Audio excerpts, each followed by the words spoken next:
All right, good morning to you. It's Daybreak at 8:40. I'm Jeff Slakey, and we are diving deep into a conversation with the Port of Shelton. It's with Port of Shelton Commissioner and Commission Chair Dick Taylor and Executive Director Wendy Smith. Good morning, gang. Good morning. Let's start with last week. We heard a great presentation on the state of the community, state of the county, and one of the speakers was Dick Taylor. Well, of course, it was a great presentation, right? made the whole presentation with some good information from the port there. These are important things to do, right? Oh yeah, to get the word out to the community as to what each of us as political entities in the community are doing. It was interesting for me to see, to listen to the city and the county both, and where they're, what they're going for and what their projects are and goals. And we were able to present. We talked about our three properties: the marina, Johns Prairie, and Sanderson Field, and what the activities that are going on. And to my mind, one of the best things about it is the diversity of the tenants that we have. Right. Particularly at Sanderson Field, we have from high tech to growing operations. Yeah, it's and really everything in between. Yep. And the overall port tenant population employment is over 800 now. You said in your conversation that you want to hit 1,000 by the end of this conclusion of this next term. Is that right? Yeah, that's my goal. That's a great goal. It's a great goal.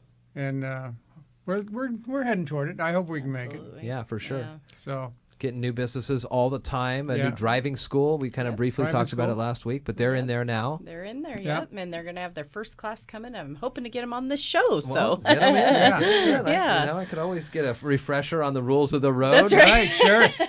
How not to drive. How not to drive and things like that. So are they going to be primarily on port property? Are you aware of that? If they're going to be just using the roads on the port, or good question. I think the main thing they lease the property for is the testing, and the machines. Well, they told us that they needed to have an office. Yeah. That was one of the requirements. They had to have an office of the license. Of the state, by the state. Yep. So they needed, and we had it. So okay. Yeah. So as far as the driving, I would assume they'd base it right out of there. And, there's some perfect ways. I remember a great class when I took driver's ed in high school. We were kind of out by the Olympia Airport, and they used some open roadways that were not being used as kind of the defensive driving portion of the class, where they put the clipboard in front of your face and says simulate the hood coming up, and there's a lot of opportunity and wide space out there for that driving. Yeah, and safe because when I was a kid, I was driving cars that you didn't have to simulate that. It just kind of came up on its own. Happened. Yeah, no pickup truck. on the way to go to class, it happened like that. Yikes. That area too, where I see a lot of cars driving around, will be transformed next weekend for Oysterfest. Yes. When are people going to start RVing in? Wednesday? Thursday? I think it's on the plan for Thursday, is my understanding. But as far as our work, it takes a good 3 weeks to get that site prepared. I bet. And so the maintenance crew, as always, just does a fantastic job. They're mowing, they're making sure the water's turned on. You got to do a backflow check. There's a lot that goes into it. That's little sweeping, So they were out with the sweeper. And there's only 4 of them.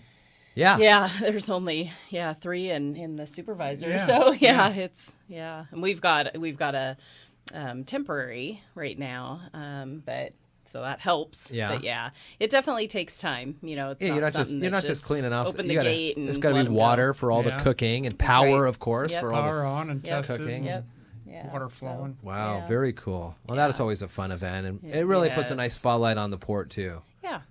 For folks, because they got to come in and see what's going on in order to park. And so beyond just the site itself, that's part of our mission, is to make sure our entire property looks great. Because we know that thousands are coming. Yeah. And so that's what the guys do. Is the marina a transport spot? Yes, it is, and it's the biggest weekend at that marina is for Oysterfest. Okay. I mean, the boats come and they raft. They've got it all figured out. But they raft, 5 deep, and I mean it's impressive. Yeah. So, very cool. Yeah. Budget time. We're working on that this week, and maybe some movement by our budget next hearing visit. will be on Tuesday, the third. Yep, October 3rd. Also October next 3rd. Tuesday. Next Tuesday, and then we'll vote on it that day, and will be presented to the county the following day. Okay. Yeah. If passed. Yep. How much is this the type of situation where individually you can look at these things, but you can't really comment with your other commissioners until the open meeting? I mean, do you get a sense of where you're at? Yeah, we don't discuss it amongst ourselves at all. Yeah. Except in front of the public at our published meeting. So I've had no conversations with either Commissioner Buck or Commissioner. My mind just Patterson. Yeah, Besides the day, we rolled it out 2 weeks ago. We talked about it 2 weeks ago. Yeah. Oh yeah. Yep. So we've discussed it, but it's been in public forum when we've done that. And you're able to look at it privately and kind of think about where you're at. Exactly. On it. Okay. We all have all three of us have copies of it. And as a matter of fact, the public can do that as they will. It's on. Sure. It's online. And we It's on our advertise website. that. They can Go call look the at it. office or come in. That's part of our requirement too, to publish in the paper. Yeah. For the legal advertisement, and it basically says that once we have that preliminary budget, that anybody's able to request. We've only had one person at this point that asked for some information, but so what kind of happens just in process wise is typically we don't see a lot of changes once we have worked our tails off to get it to this point. There can be some changes, but we typically don't see much, and then it's laid out to the commission, and then if we got a lot of public, if we got a big outcry of, what are you doing, or let me see it, or, then you'd kind of wonder and stop your process a little bit and look.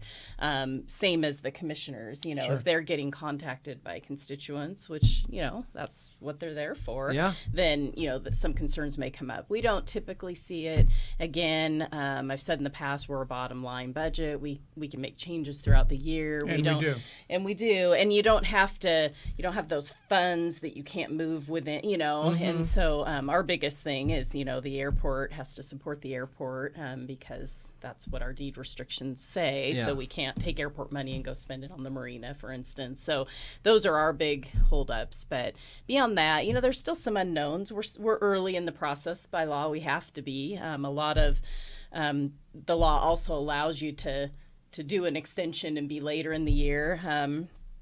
We're never that far off. No. So we estimate, taxes, but they're based on the formulas of, the highest lawful levy. So those are estimated at this point, but they're even sometimes estimated into November. Sure. And so we just feel like it makes more sense to just go with the law and get it done. And then, we can concentrate on other things. Yeah. Yeah. I mean, what would be like a major change between your first initial public offering of the budget and then by the time you vote on it? I mean, unless it is an announcement of a closure of something, I mean, there wouldn't be a lot of massive change, right? No, there wouldn't. And even a closure of, say, a business, all of a sudden a business was vacating, that's typically with industrial businesses. That's a pretty long time frame, you know. So it would have to be. We've just never had anything that significant. The only thing I could foresee is you have a huge storm that comes down and knocks out all your infrastructure. Sure. Yeah. Okay. Yeah. Or the earthquake hit, or something, then in that 2-week period. Yeah. But if that happens, we're probably going to have to amend anyway. Oh, yeah. And we can amend our budget. And you can do that. So,